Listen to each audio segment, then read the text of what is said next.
Every week, someone walks into an orthopedic surgeon's office with the same story. They felt fine, then one day, they didn't. And when they ask what happened, the answer is always the same. You've been doing it wrong for years. Here's what nobody wants to admit. Some of the most popular exercises in every gym are silently destroying your joints. Walk into any commercial gym and you'll see someone pressing a barbell behind their head. It looks hardcore. It feels like you're hitting your shoulders from a different angle. But here's what's actually happening. You're systematically destroying your shoulder joint. Why it's dangerous. Your shoulder socket faces forward and slightly upward. When you press weight behind your head, you force the joint into extreme external rotation while it's under load. This position compresses the rotator cuff tendons against the bone in a way they were never designed to handle. Every single rep is grinding those tendons down like sandpaper on wood. The shoulder joint is already the most unstable joint in your body. It trades stability for mobility, which is why shoulder injuries make up over 35% of all weight training injuries. Behind the neck pressing accelerates this damage exponentially. What happens? At first, nothing. You might feel a little stiffness. Then it progresses to a dull ache that doesn't go away. Before you know it, you have shoulder impingement, rotator cuff tendinitis, or worse, a full tear. Rotator cuff surgery costs between $10,000 and $25,000, and studies show that 40% of people never fully recover even after surgery. If you tear it twice, your chances of full recovery drop to nearly zero. Exercise 2. Upright rows. This exercise seems so simple. Grab a barbell, pull it up to your chin, feel your traps burn. It's been a staple in bodybuilding routines for decades, but biomechanics research has revealed something disturbing. Upright rows are one of the fastest ways to develop shoulder impingement. Why it's dangerous. When you pull your elbows up high and close to your body, you create a movement called internal rotation under load. This narrows the space in your shoulder joint where the rotator cuff tendons live. As you lift the weight, these tendons get pinched between your arm bone and shoulder blade.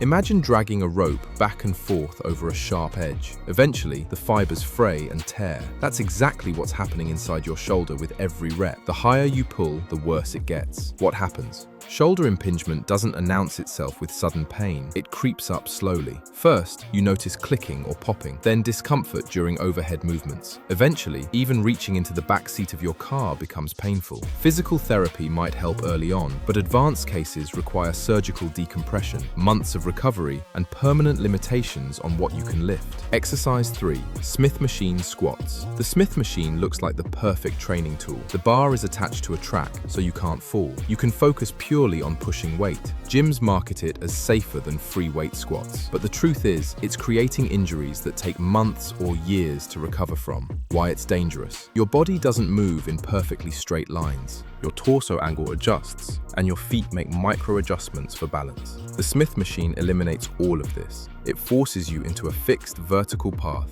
that your body wasn't designed for. This puts enormous stress on your knees and lower back, because your joints can't move naturally to distribute the load. What happens? Many lifters finish a Smith machine workout feeling fine, only to wake up the next day unable to move. Lower back pain, locked up spinal segments, and even herniated discs are common. The fixed bar path forces your spine to compensate for movement restrictions in your hips and ankles. Over time, this compensation pattern leads to chronic pain and structural damage.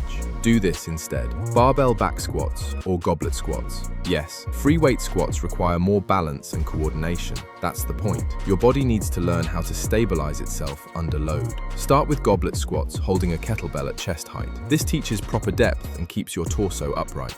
Exercise 4. Kipping pull-ups. Kipping pull-ups look impressive. People swing their bodies through space, cranking out rep after rep, making it look easy. CrossFit made them famous. But here's the harsh reality. They're not pull-ups. They're a gymnastics movement that requires advanced skill, and most people doing them are destroying their joints in the process. Why it's dangerous. A strict pull-up is about controlled strength. Kipping removes the strength requirement and replaces it with momentum. You violently swing your body, creating force that yanks your shoulders, elbows, and spine through extreme ranges of motion at high speed. Your joints aren't prepared for this. They're being thrown around like crash test dummies. Think about it. If you can't do a single strict pull-up, would you load up 400 pounds on a deadlift before you could properly lift 135? The kipping motion allows people to bypass the strength they need. What happens? The shoulder capsule gets stretched and torn. Elbow tendons develop chronic inflammation. Spinal discs get compressed from the violent hip extension. And because people do kipping pull-ups for high reps, the damage accumulates fast. Labral tears, rotator cuff injuries, and bicep tendon ruptures ruptures are all common. Recovery from these injuries takes months, and surgery can cost upward of $15,000. Exercise 5. Bench dips.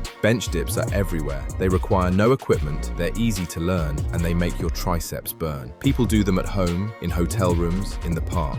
But every rep is slowly wrecking your shoulders. Why it's dangerous? Your shoulder joint is designed to move forward and overhead. It's not designed to bear heavy loads with your arm pulled far behind your body. Bench dips force you into extreme shoulder extension under load. The deeper you go, the more pressure builds up on the front of your shoulder capsule, the biceps tendon, and the rotator cuff. This position is called anterior shoulder stress, and it's a fast track to injury. What happens? You might feel fine for months. Then one day, you notice a sharp pain in the front of your shoulder. It doesn't go away. Reaching overhead becomes difficult. Bench pressing hurts. You've developed anterior shoulder impingement, or worse, a rotator cuff tear. There are viral videos of people snapping the bone in their upper arm doing weighted dips because all the stress loaded onto the weakest structural points. Once you're injured, you're looking at months of physical therapy or surgery that costs thousands of dollars and leaves you weaker than you were before.